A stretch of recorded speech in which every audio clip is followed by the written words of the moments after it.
අමාර ප්‍රස්ටාර්සෙන් ලෝකයේ හුඟක් වෙනස් වෙලා හන්මිතොන්නේ නේ ජලයෙන් පවා ඒ වෙනස මට දැනෙනවා හන්මිතොන්නේ කියයි පොළොවෙනුත් ඒ දැනෙනවා හන්නොස්ටොන්නේට් වෙලෙන් සුළඟත් මට එම පවසනවා අතීතයේ තිබුණු දේවල් යටපත් වෙලා ගිහින් වර්තමානයේ ජීවත් වෙන අය ඒව දන්නේ නැහැ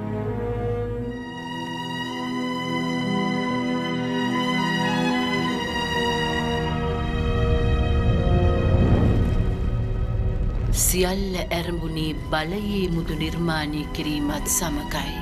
එයින් මුදු තුනක් ලෝකයේ ජීවත්වනු අමරණීය සුන්දර ඥානවන්ත සුරයන්ට ලබා දුන්නා. මුදු හතක් කුරුමිටි අධිපතියන්ට හිමි වුණා. කඳුවල උමං ඇතුළු ජීවත් වෙන ඔවුන් අතිදක්ෂ සටන්කරුවෝ.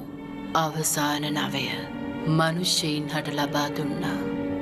මනුෂ්‍යයින් අන් හැමෝටම වඩා බලයට ආශා කළා. මේ හැම මුද්දකින්ම ඒ හිමිකාරයට තමන්ගේ වර්ගයා රැක ගැනීමට ශක්තියක් සහ අධිෂ්ඨානයක් ලබා දුන්නා. ඒත් මේ හැම කෙනෙක්ම නොදත් දෙයක් තිබුණා. හැමෝටම රහසින් තවත් මුද්දක් නිර්මාණය වුණා.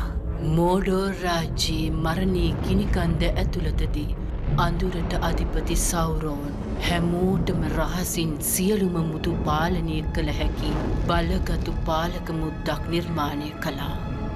ඔහු ඒ මුද්දට තමාගේ සියලු නපුරු බලවේගයන් එක් කළා. සියල්ල පාලනය කළ හැකි තනි මුද්ද. මධ්‍යම පෘථුවියේ රාජධානි එකින් එක මුද්දේ බලයට යටත් වුණා. ඒත් එයට විරුද්ධ වුණු පිරිසකුත් සිටියා. සුරයන් සහ මනුෂ්‍යයන්ගේ මිත්‍ර හමුදාව මෝඩෝර් රාජ්‍යයට එරෙහිව සටන් වැදුණා. මරණී ගිනිකන්ද පාමුලදී ඔවුන් බොහෝ දෙනෙක් නිදහස වෙනුවෙන් දිවි පිදුවා.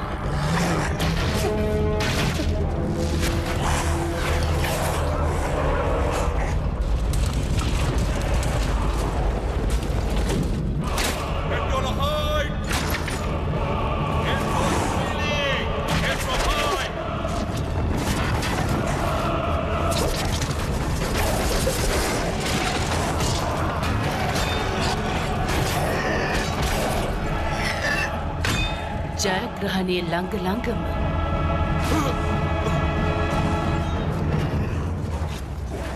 ඒත් මුද්දේ බලයට විරුද්ධ වෙන්න කාටවත්ම බැරි වුණා.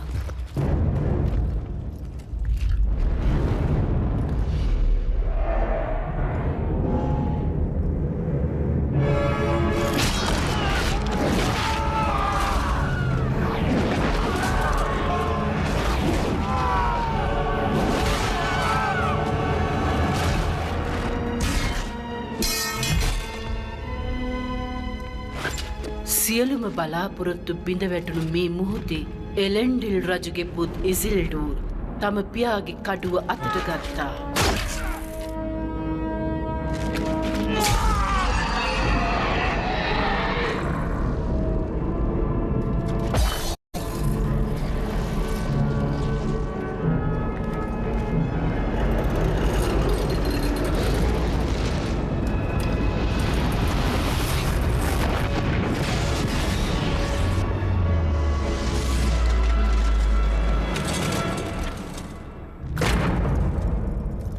අවසානයේ අඳුරට අධිපති සෞරොන් පරාජය වුණා.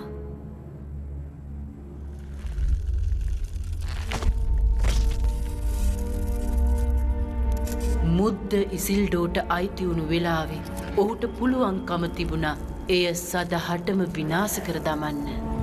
ඒත් මිනිස්සු බලයට හුඟක් ආස කරනවා. ඒ වගේම මේ බලගතු මුද්දට තමන්ගේ අධිෂ්ඨානයක් තිබුණා.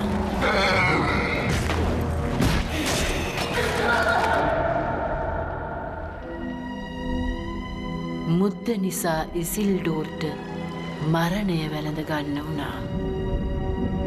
කිසි දිනක අමතක කළ නොහැකි දෙයක් හැමෝගෙන්ම සැඟව ගියා. අතීතය පුරාවෘත්තයක් වුණා. පුරාවෘත්තය මිත්‍යාවක් වුණා. වසර 2500ක් යනතුරු මුද්ද මුළු ලෝකෙම සැඟව ගියා. අවසානයේදී අවස්ථාව උදා වුණාම එය අලුත් භාරකාරයෙක් සොයාගත්තා. මේ තියෙන්නේ මගේ වස්තුව. මුද්ද අයිති වුණේ ගොලම් කියන සත්වයාට. ඔහු ජීවත් වුණු අඳුරු කඳුකරේ ගුහාව ඇතුළටම මුද්ද රැගෙන ගියා.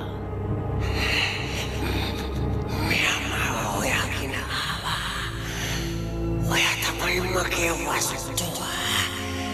මං ඔයාව පන්න වගේ බලාගන්නවා. මුද්ද නිසා ගොලම්ට අවුරුදු 100 ගාණක් ජීවත් වෙන්න ලැබුණා. අවුරුදු 500ක් මුද්ද ගොලම්ගේ සිතුවිලි පාලනය කළා. අඳුරු ගුහාව ඇතුළට වෙලා මුද්ද නියම කාලය එනකම් බලාගෙන සිටියා. කෙමෙන් කෙමෙන් නැගෙනහිර දේශය අඳුරට පිළිවෙන්න වුණා. මුළු ලෝකේම බියකින් වෙලී ගියා. මුද්දට තවත් කල් බලා ඉන්න අවශ්‍ය වුණේ නැහැ. එය ගොලම්ව අතාරින්න තීරණය කළා. ඒත් ඊට පස්සේ සිද්ධ වුණේ මුද්ද බලාපොරොත්තු නොවූ දෙයක්. හිතා ගන්නවත් බැරි කෙනෙක් අතට එපත් වුණා. මේ මොකද්ද? කුරුමිට්ටෙක්. ෂයවල ජීවත් වුණු බිල්බෝ බැගින්ස්.